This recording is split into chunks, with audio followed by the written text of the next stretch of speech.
Do you have too many scraps? You can never have too many scraps. My name's Angela Davis, and I'm the Foreign Quilter. Welcome. And today I'm going to show you a fast and easy way to put together strips of scraps to make this beautiful kaleidoscope quilt. And we're going to start with one of my vintage books. Let's get started.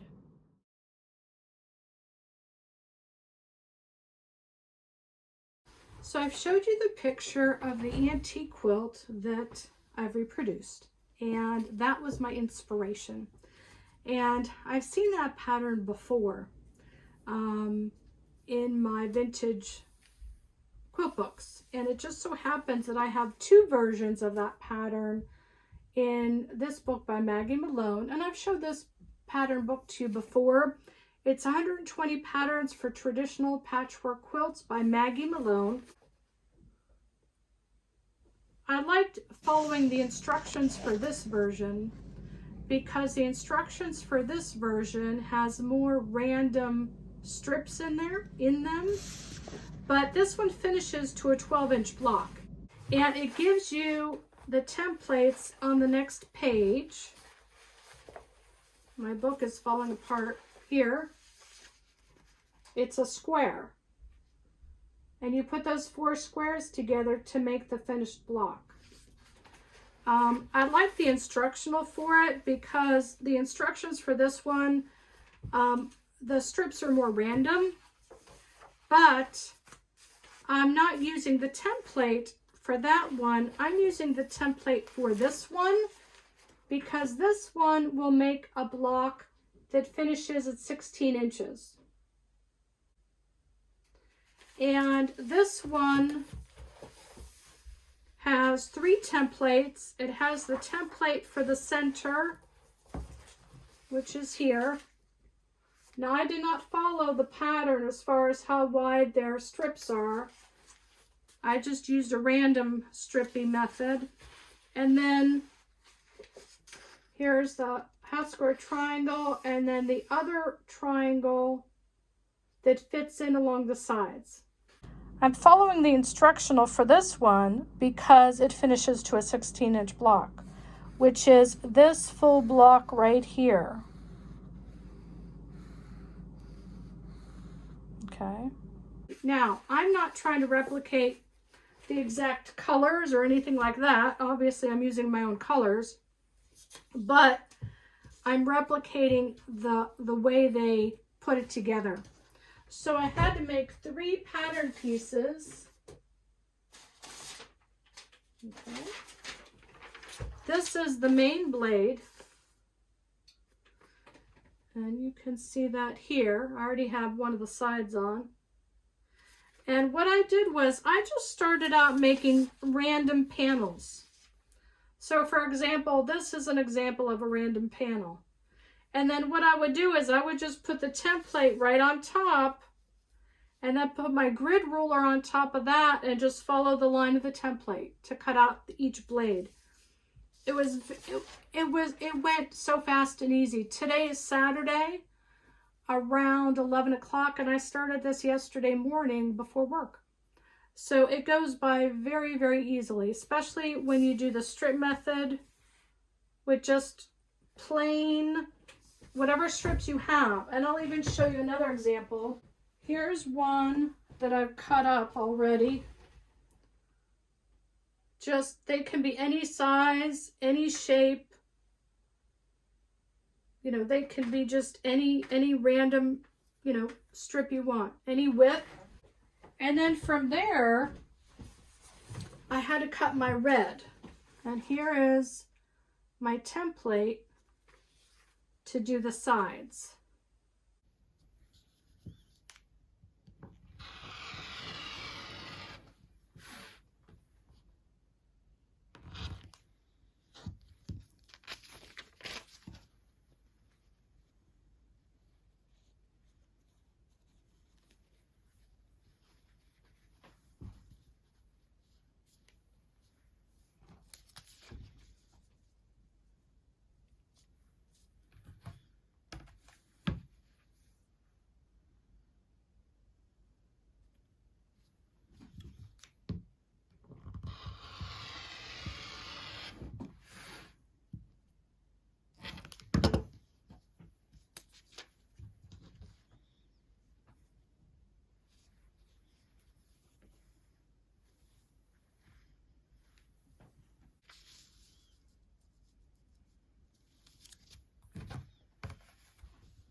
That's the background color.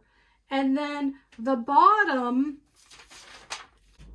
I'm doing a black and a beigey white. Okay, it sort of creates that triangle, that quarter, sort of creates an hourglass effect. Another reason why I chose just a solid piece for that center for each of those triangles instead of doing all strippy is in the antique quilt that I'm trying to replicate, or at least duplicate in my own way, they do a dark against a light, like a black against a whitish. And my book is just bit the dust. Boy, I'm gonna have to do something with that. Once I had this pattern piece, all of these cut out, then I cut out my background. Once I cut all of my reds, then it was just a matter of assembly line sewing all one side on of each of the blocks. I just assembly line sewed them one right after the other.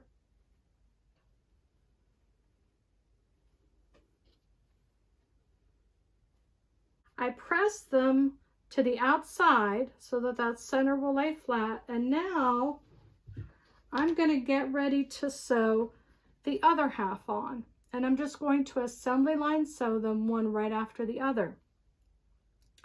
And let me show you what I mean by assembly line sew. Assembly line sew means I'm going to get my sewing block in place. Okay. And what I'm doing is, these are just a little bit longer, okay? And I'm okay with that because I'd rather have too much than not enough. I'm gonna position it under my machine.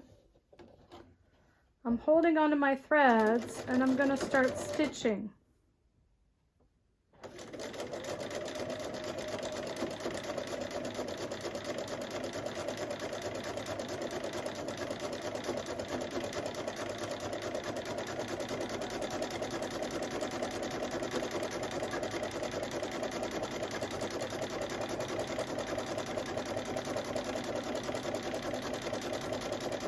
Before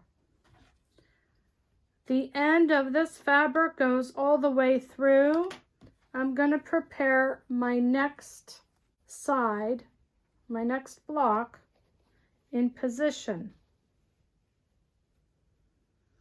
So the one on top is a little bit bigger on both ends, and I want that because I'd rather have a little bit too much than not enough,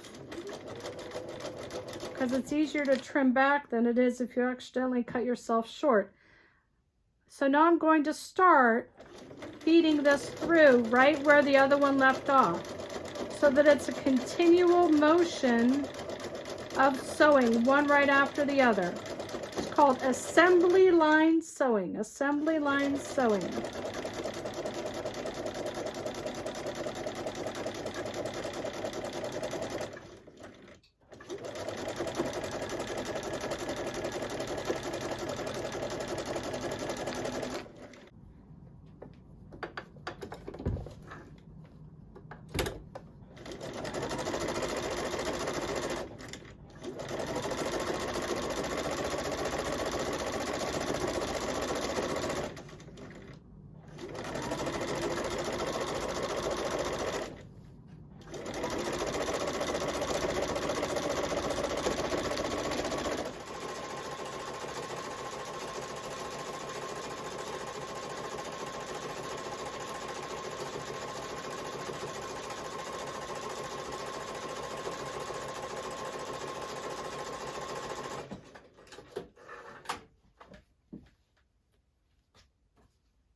To prepare the corner triangles, I cut 6.5-inch squares in the white, beige, and the black, and I'm just going to cut them once across the diagonal.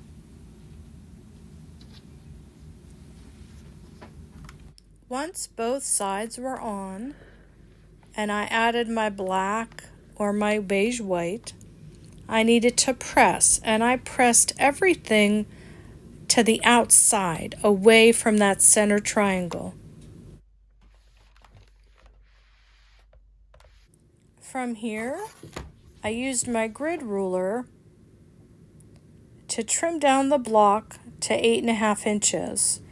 And I used that 45-degree line across the center from corner to corner to line up the center diagonal so that the blocks would be square.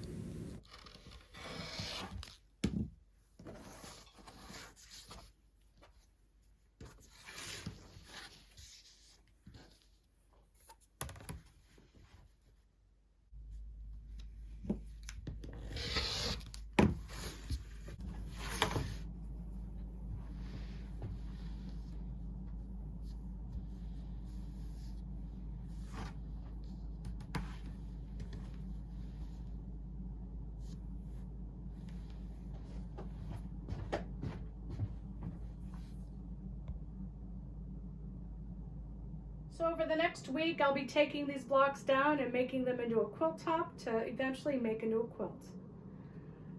If you enjoyed this video, please give it a thumbs up, leave a comment. I would love to hear from you.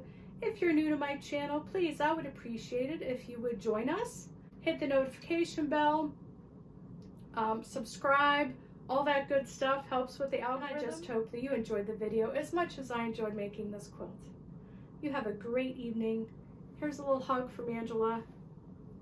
And remember, why sleep when you can sew? Bye now.